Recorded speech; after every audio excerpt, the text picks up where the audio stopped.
Assalamualaikum warahmatullahi wabarakatuh. Bismillahirrahmanirrahim. Allahumma sholli ala sayyidina Muhammad walhamdulillahi rabbil alamin. Anak-anak sekalian, kelas 7 MTS Ma'arif Nahdlatul Ulama Tanggulangin yang berbahagia. Salam sehat selalu, sukses dan berhasil buat anak-anak. Semoga selalu sehat, panjang umur, dalam lindungan Allah Subhanahu wa Ta'ala, terjaga iman dan keislaman kita. Amin ya Rabbal Alamin. Anak-anak sekalian, tetap semangat untuk mencari ilmu. Jangan sampai kendor, jangan sampai lentur, jangan sampai putus asa, tetap gairah, tetap semangat mencari ilmu sebagai bekal anak-anak untuk masa depan, baik di dunia maupun di akhirat. Semoga anak-anak semuanya menjadi anak yang sukses. Amin, Allahumma amin. Anak-anak sekalian, pelajaran kita kali ini fikih bab 1 yang menjelaskan tentang alat-alat bersuci. Anak-anak sekalian, tujuan pembelajaran kita ada 3, yaitu pertama, memahami alat-alat bersuci dari najis dan hadas.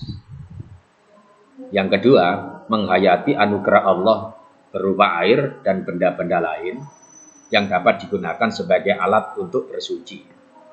Yang ketiga, menjalankan perilaku bersih dan suci dalam kehidupan sehari-hari. Anak-anak sekalian bisa melihat LKS-nya di halaman 4 sampai 6 awal pembelajaran kita. Yang pertama, kita pahami dulu tentang makna atau pengertian bersuci. Bersuci itu dalam bahasa Arabnya, dalam ilmu fikih disebut dengan toharo. Bersuci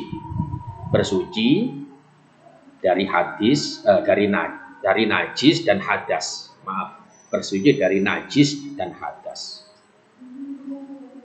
Anak-anak sekalian, anak-anak bisa memahami LKS-nya di halaman 4 tentang pengertian bersuci, yaitu membersihkan diri, pakaian, tempat, dan benda-benda lain dari najis. Jadi membersihkan diri berarti badan, membersihkan badan, termasuk pakaian, termasuk tempat, dari najis ketika kita akan melakukan ibadah, baik ibadah sholat dan ibadah-ibadah yang lainnya.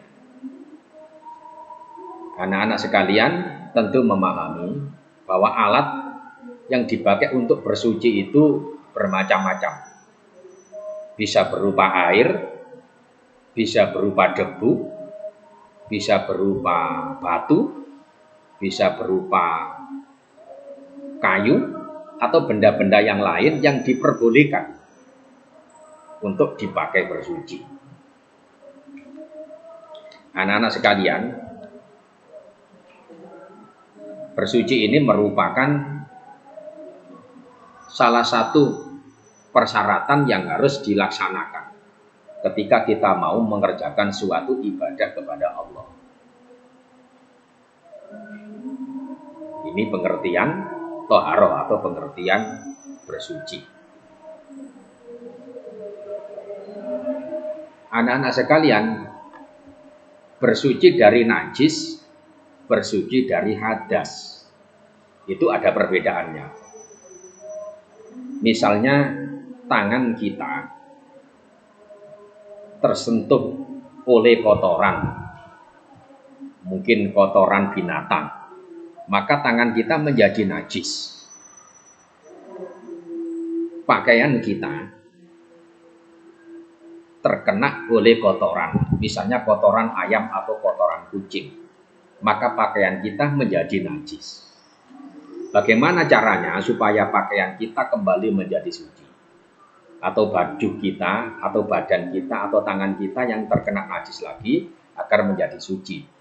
Maka disinilah berfungsi yang namanya toharo, bersuci.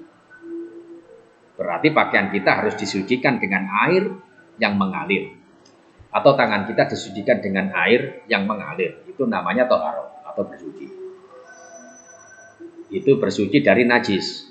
Kemudian yang kedua ada kalimat bersuci dari hadas. Misalnya setelah kita buang angin, atau setelah buang air kecil, atau buang air besar, berarti namanya hadas.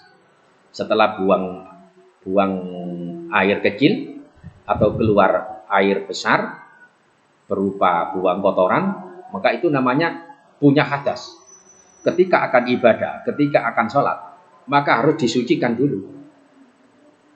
Setelah buang angin harus disucikan dengan wudhu. Setelah buang kotoran harus disucikan dengan wudhu. Itu namanya mensucikan diri dari hadas. Anak-anak sekalian, kemudian ada alat yang bisa dipakai untuk bersuci selain air. Afdolnya memang kita bersuci menggunakan air jika tidak ada udzur. Jika air tidak ada, maka boleh bersuci dengan selain air. Misalnya, ketika tangan kita kena kotoran ayam atau kotoran kucing, bersuci dengan air tidak ada, maka boleh kita bersuci dengan benda selain air. Misalnya dengan batu, atau dengan batu bata, atau dengan tisu, atau dengan kayu. Jadi kotoran yang menempel di tangan kita karena kotoran anjing, atau mungkin kotoran kucing, atau mungkin kotoran ayam itu tadi, diusap dengan tisu, atau diusap dengan kayu, atau diusap dengan batu. Ini cara bersuci dengan yang selain air. Anak-anak sekalian, termasuk kita menghilangkan hadas. Hadas kecil dihilangkan dengan wudhu. Hadas besar dihilangkan dengan mandi besar. Ketika tidak ada air, maka boleh menggunakan debu sebagai pengganti wudhu, yaitu yang dikenal dengan istilah tayamum. Nanti ada pembahasan sendiri yang lebih menyeluruh tentang pengertian tayamum. Anak-anak sekalian, kemudian dalam LKS di halaman 4, di situ ada kalimat bersuci lahiriah dan bersuci batiniah. Ada halaman 4 sampai halaman 5. Ada bersuci secara lahiriah, ada bersuci secara batiniah. Kalau bersuci secara lahiriah artinya lahir kita atau dohir kita itu disucikan dari najis, dari kotoran, dan dari hadas. Itu bersuci secara lahiriah. Sedangkan pengertian bersuci secara batiniah yaitu mensucikan batin kita. Mensucikan batin dari sifat-sifat yang dilarang oleh Allah. Misalnya sifat sombong.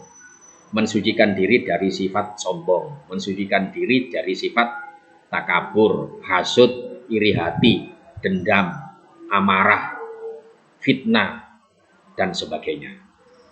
Jadi ini tentang macam-macam bersuci. Bersuci yang lahir dan bersuci dari yang batin. Demikian anak-anak sebagai sekedar mukadimah atau pembuka dari pelajaran. Untuk lebih menyeluruh dan lebih sempurna, insya Allah kita lengkapi pada pertemuan-pertemuan berikutnya. Sekian, salam sukses selalu. Wassalamualaikum warahmatullahi wabarakatuh.